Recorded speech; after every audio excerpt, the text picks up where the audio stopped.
Hola, muy buenas tardes. Mi nombre es Albert Lara, estudiante de Derecho, sección SP03. A continuación vamos a discernir o abarcar el tema de las fases del proceso laboral venezolano, fundamentado principalmente con la Ley Orgánica Procesal del Trabajo. Para abordar este tema vamos a iniciar, valga la redundancia, desde el principio, desde donde nace este proceso como tal, y es a partir de la introducción del libelo de la demanda, el proceso de sustanciación, el proceso de la fase de juicio y hasta el proceso de su ejecución una vez que se emita una sentencia definitivamente firme.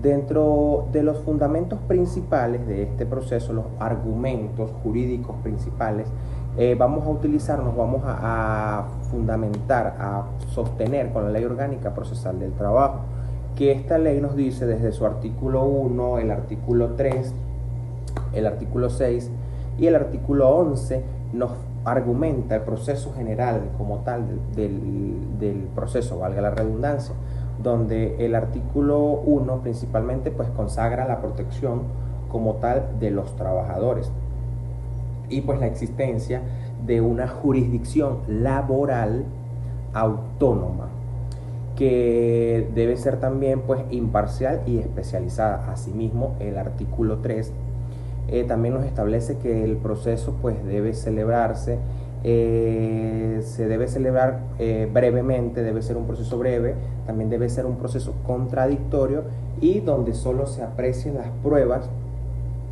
que sean debidamente incorporadas, ajustadas a derecho. Que el juez también nos dice que es el rector principal quien va a dirigir todo este proceso también como tal, lo va a impulsar personalmente a petición de las partes o simplemente por oficio hasta obtener una conclusión del mismo. Bien, a manera de introducción debemos entender que el proceso laboral venezolano inicia a través de la introducción de un libelo de demanda. Esto también debemos entender que para esto pues la demanda debe estar fundamentada principalmente en la Ley Orgánica Procesal del Trabajo. Esta ley en su artículo 123 establece los requisitos que debe contener el libelo de demanda para que la misma pues pueda ser admitida en su totalidad. Dentro de estos requisitos pues tenemos la identificación de las partes, el objeto, los hechos y la pretensión que buscamos con esta demanda. Asimismo, el artículo 124 pues, prevé el control del juez sobre la admisión y la posibilidad de ordenar algún tipo de corrección de omisiones o en su defecto pues alguna falla que haya tenido el libelo como tal para ser introducido. Muy bien. Una vez que la demanda sea admitida, la ley orgánica procesal del trabajo regula la notificación del demandado y la citación para la audiencia preliminar. Esta ley, la ley orgánica procesal del trabajo, en su artículo 126, es donde nos especifica o donde nos regula la notificación del demandado una vez que la demanda sea admitida. También el artículo 127 pues prevé la forma de notificación y los extremos formales para que se produzcan efectos procesales en el proceso como tal.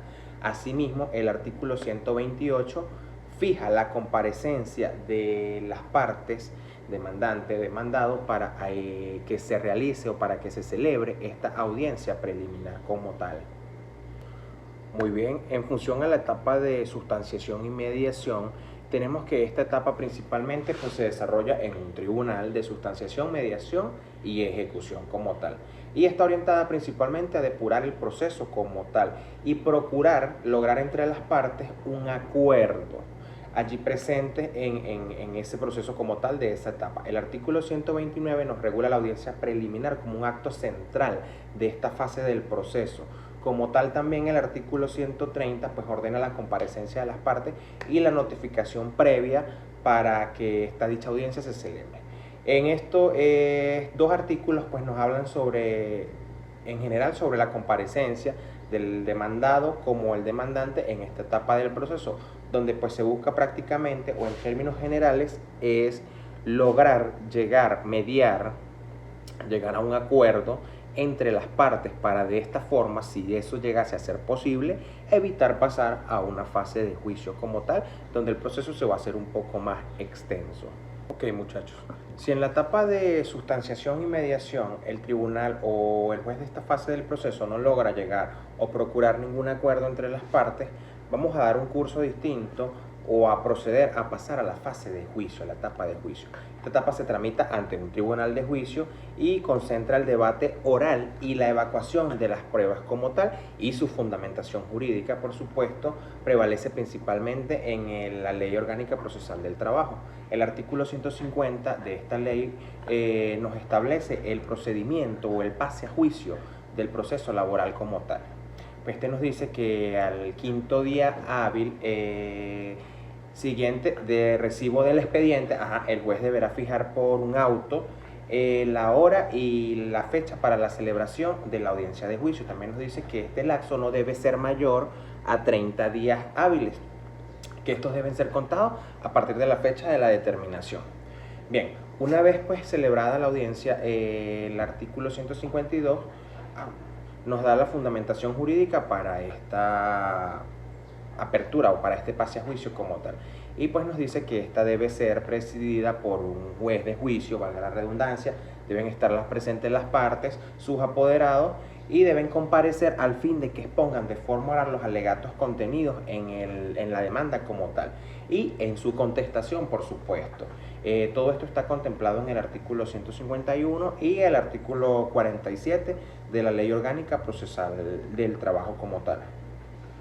Muy bien, ya una vez evacuadas todas las pruebas, en esta etapa de juicio como tal, el tribunal competente para este proceso emitirá una sentencia y procederá a la publicación de la misma.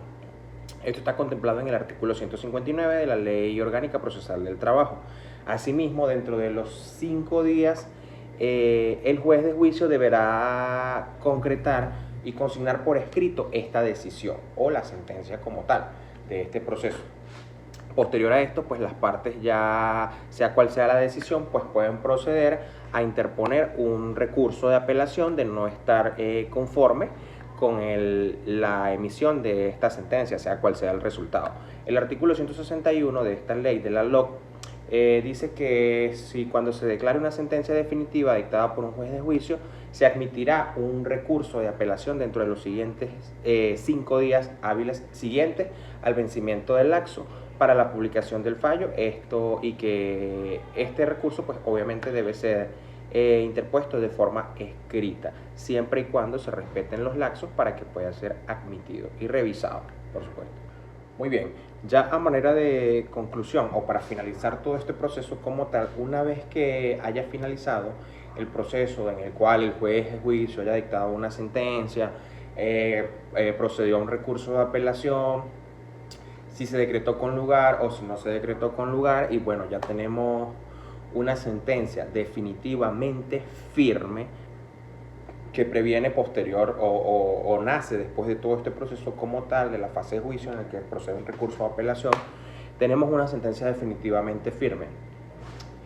Vamos a pasar o a proceder al proceso de ejecución de esta sentencia como tal, de la misma. Y esto pues, ¿cómo lo vamos a fundamentar o dónde nos vamos cuál es la base jurídica de esta ejecución de esta sentencia? Es el artículo 180 de la Ley Orgánica Procesal del Trabajo.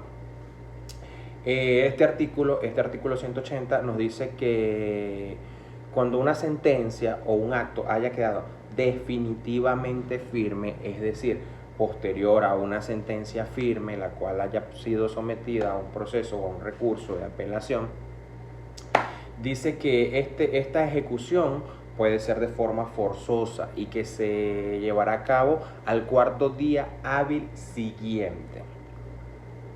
Dice que si dentro de este proceso, si dentro de los 3 días pues hábiles que proceden, cuando no ha habido o no se ha visto algún tipo de cumplimiento voluntario por parte de la persona, que en este caso vamos a suponer que sea el demandado, se va a proceder a una ejecución forzosa de esta sentencia. Es en la parte final donde se debe ejecutar la decisión del tribunal. Y esto pues debe quedar, por supuesto, esto todo debe quedar resguardado o argumentado, custodiado, pues bajo un auto expreso que va a hacer el juez, que en este caso pues es el que va, el ejecutor, el juez de ejecución, que va a estar atento a que se cumpla lo que dictó el tribunal, el juez de juicio como tal. Es todo, muchísimas gracias.